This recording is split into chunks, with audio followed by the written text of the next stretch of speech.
Most people accept wrist pain as an unavoidable part of the daily grind, but this split-design keyboard claims to fix posture while actually adding more ports to a Mac setup. It looks like a bold departure from the flat, minimalist slabs often found on modern desks, yet it might just be the most logical upgrade for anyone serious about their workstation. The Macally wired ergonomic keyboard for Mac immediately stands out with its unique curved slope and split key configuration.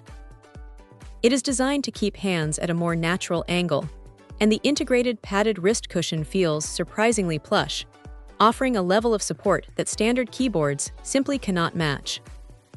The space gray finish is a nice touch, blending in seamlessly with the modern Apple aesthetic. What really sets this apart from the competition is the sheer utility built into the frame.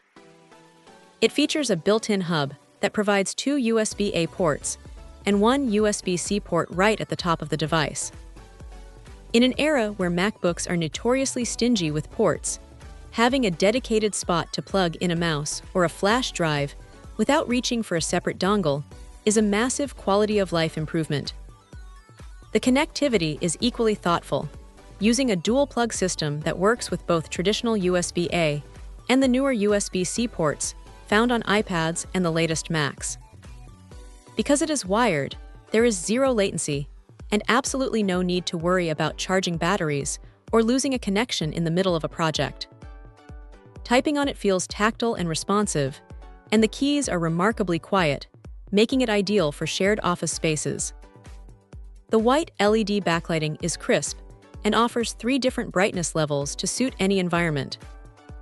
With a full 100-key layout and 16 dedicated macOS shortcuts for things like screen brightness and media control, the functionality is top tier.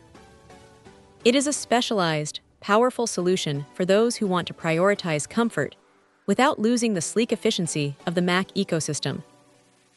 Check out the video description for updated price. And thank you for watching this video.